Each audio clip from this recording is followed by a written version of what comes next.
बेहद के बच्चों को बेहद की परम शांति। आज का मुख्य सब्जेक्ट है सूक्ष्म जगत में आतंकवाद। क्या स्थूल जगत में जो आतंकवाद देख रहे हो, क्या सूक्ष्म जगत में भी वही आतंकवाद, ऐसे ही आतंकवाद चल रहे हैं? सूक्ष्म जगत में भी होते हैं। जैसे पहले शास्त्रों में जिन्होंने पढ़ा है उनको पता है कि देवता और असुरों के बीच भी बहुत बड़े जंग होते थे, लड़ाई होती थी। असुर उड़ के स्वर्गलोक में पहुंच जाते थे। स्वर्गलोक तो कहाँ है ना, भूलोक, बुबुरलोक, स्वर्गलोक, तीसरे लोक माना स्वर्गलोक।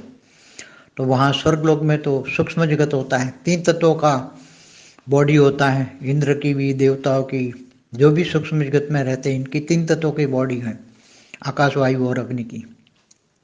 और मनुष्यों की 5 तत्वों की है, वो तो सब जानते ही हैं। तो असुर भी स्वर्गलोक में पहुंच जाते थे और वहाँ इंद्र के सामने लड़ाई करके इंद्र की गद्दी पर असुर भी बैठ जाते थे। असुरों का राज होता था। भूलोक, बुबुरुलोक, स्वलोक, तीनों लोक, त्रिलोकीनाथ। रावण का भी त्रिलोकीनाथ कहलाते हैं। तो तीनों लोक का रावण राज भी था, तीनों लोक में, भूलोक, बुबुरुलोक, स्वलोक में भी। तो ऐसी तरह असुरों में इतनी वरदान दे देते थे। जैसे महादेव ने भस्मासुर को वरदान दे दिया, तो महादेव को भी ये पता नहीं था कि वो मेरे पर ही भस्मासुर पहले प्रयोग करेगा। वो तो विष्णु जी आए, मोहिनी रूप धारण किया और उसको नाच नचाया कराया और उसको भस्मासुर को खुद ही विनाश करा दिया। तो कहने का मतलब, जो ब्रह्मा भी वरदान देते थे, महादेव भी वरदान देते थे, तो वो असुर शक्तियों का प्रयोग कहाँ करते थे? सूक्ष्म जगत में। असुर तो पाताल लोक में रहते थे, धरती के नीचे अतल, वितल, सुतल, रसातल, महातल, पाताल लोक था, उसमें असुर रहते थे। और सूक्ष्म जगत में ऊपर रहते थे। तो असुर ब्रह्मापुरी तक भी पहुंच जाते थे और जाके ब्रह्मा की दाढ़ी पकड़ते थे। तो ब्रह्मा भी हिल जाता था, तो ब्रह्मा भी विष्णुपुरी में पहुंच जाता था विष्णु की हेल्प करने के लिए। और विष्णु और ब्रह्मा भी फिर असुर पीछे इतने पड़ जाते थे कि असुर कंट्रोल में नहीं होते थे। तब ब्रह्मांड की आदि शक्ति के पास जाते थे। ब्रह्मांड की आदि शक्ति कंट्रोलर, जिनको शिव शक्ति कहते हैं, शिव की शक्ति, ब्रह्मा विष्णु शंकर की भी रचयिता। तो कहने का मतलब, सूक्ष्म जगत में भूलोक से ऊपर तो 7 लोक हैं, भूलोक, बुबुरुलोक, स्वलोक, महालोक, जनलोक, तपलोक, फिर ब्रह्मापुरी। तो सत्यलोक में भी, ब्रह्मापुरी में भी ये जाके हंगामा असुर मचा देते थे। कई बार लोगों को तपस्या भी नहीं करने देते थे। तो इन आंखों से जो दिखता है, स्थूल मनुष्यों को जो दिखता है, वो तो कुछ भी नहीं है। इन आंखों से माना मृत्युलोक के मनुष्यों को जो दिखता है, वो सृष्टि तो कुछ भी नहीं है। जब आत्मा में दिव्य दृष्टि आ जाए तो पूरा ब्रह्मांड दिखे।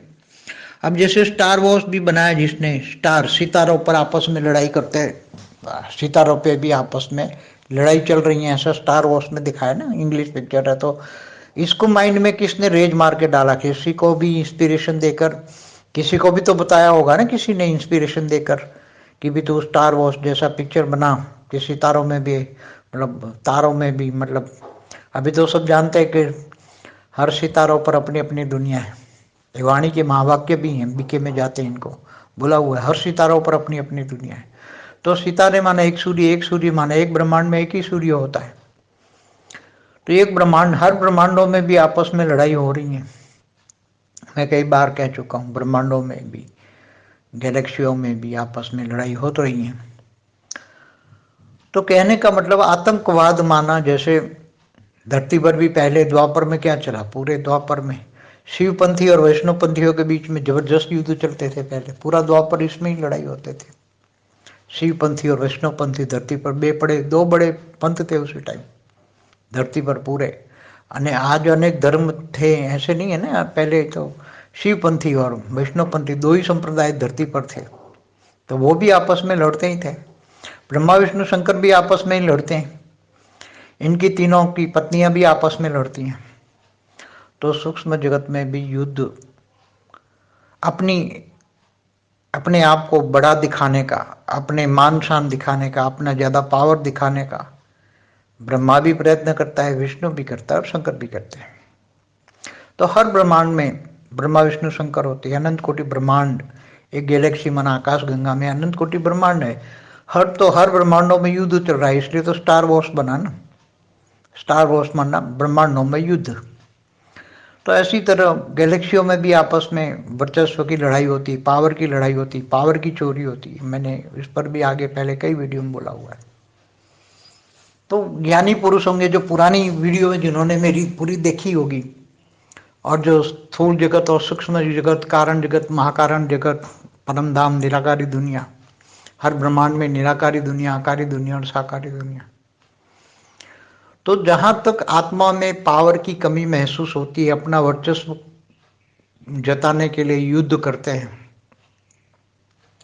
अपना वर्चस्व दिखाने के लिए।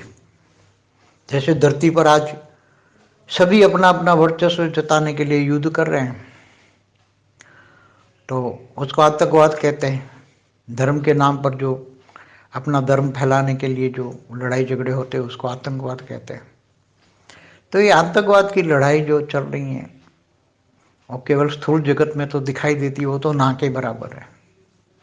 मैंने पहले भी वीडियो बना के बोला है, अनेक धर्म मठ पंथ संप्रदाय कहाँ से आए धरती पर। तो जो धरती पर दिखाई देता है वो तो कुछ भी नहीं है। तो ये सूक्ष्म जगत में अनेक धर्म मठ पंथ संप्रदाय की जो सूक्ष्म जगत वाले, वहां भी अपने वर्चस्व की लड़ाई है, वो भी ना के बराबर है, ऊपर के लोकों में, इससे भी ऊपर के लोकों में। जैसे ब्रह्मांड एक प्रकाश वर्ष का था पहले, मगर अभी बढ़ के 1.6 प्रकाश वर्ष हो गया है। बाहर से लोग आए हैं, बहुत लोग आए हैं हमारे ब्रह्मांड में, बाहर से बहुत आए हैं, गैलेक्सी से, यूनिवर्स से, G2 G3 G17 तक आए। फिर हमारे मल्टीवर्स में भी बहुत आए हैं बाहर से। तो ये आए हैं क्यों? क्योंकि वो आए थे अलग प्रकार के लिए, अलग उसका आए थे तब अलग उद्देश्य था, मगर धरती पर आ गए तो वायुमंडल में उसकी बुद्धि तमोप्रधान हो गई। हमारे धरती के 500 700 1000 किलोमीटर तक की तमोप्रधान बुद्धि हो जाती है। वायुमंडल ही ऐसा नेगेटिव है, तो वायुमंडल नेगेटिव बुद्धि कर देता है, इसलिए फिर आपस में लड़ भिड़ते हैं। इसलिए सूक्ष्म जगत में भी बहुत बड़े आतंकवाद है, पहले पुराणों में भी लिखा हुआ है। 4 वेद 16 उपनिषद 18 पुराणों में भी ये सब बातें पहले की लिखी हुई है। ब्रह्मांड के पहले परात में भी लड़ाई है, ग्रहों पर भी युद्ध चलता था। जैसे शुक्राचार्य ने शुक्र बनाया, शुक्र ग्रह जो आप देख रहे हैं, तो उस पर शुक्राचार्य और बृहस्पति, जो बृहस्पति ने बृहस्पति ग्रह बनाया, दोनों के बीच में भी लड़ाई होती थी। पहले ब्रह्मांड के पहले परात माना, जो पहले परात के 50 साल बीत चुके हैं ब्रह्मांड के, उसमें कई ग्रह बनाए थे और नष्ट कर चुके हैं। पूरे के पूरे ग्रह नष्ट हो जाते हैं। पूरे की पूरी सोलर सिस्टम का जो मालिक होता है, ब्रह्मांड का मालिक शिव निराकार, जो पर ब्रह्म परमेश्वर कहते हैं, उनकी भी पावर को दूसरा ब्रह्मांड का जो आते हैं दूर दूर से, तो पूरे ब्रह्मांड को भी जो है तो वो खा सकते हैं। पूरी गैलेक्सियों को, एक बड़ी गैलेक्सी वाले छोटी गैलेक्सी वालों को भी खा सकते हैं, पूरी की पूरी हब कर लेते हैं। ऐसा सूक्ष्म जगत में हो रहा है। मैंने अपने आत्मस्वरूप स्थित होकर सब देखा हुआ है, पहले भी देखा हुआ है। तो जब दिव्य दृष्टि आएगी तब तो ये मल्टीवर्स तो कुछ भी नहीं है, 100 कला वाला ब्रह्मांड। ब्रह्मांड तो 1 से 4 कला तक होता है, महाब्रह्मांड 8 से 12 कला होता है, यूनिवर्स 16 से 20 कला होता है, मल्टीवर्स 100 कला का है। तो ये तो कुछ भी नहीं है। ऊपर जब जाओगे 500 1000 10,000 कला, 20,000 कला, 1 लाख करोड़, ऐसे बेहद में जाओगे, बेहद की कला के ब्रह्मांडों में जब जाओगे, जब बेहद की बुद्धि आएगी, बेहद की दिव्य दृष्टि आएगी, और जब देखोगे तो ऊपर में, तब ये धीरे धीरे ये लड़ाइयाँ धीरे धीरे शांत हो जाएगी। फिर ये लड़ाइयाँ नहीं रहेगी, क्योंकि आत्मा में खूब पावर होगी।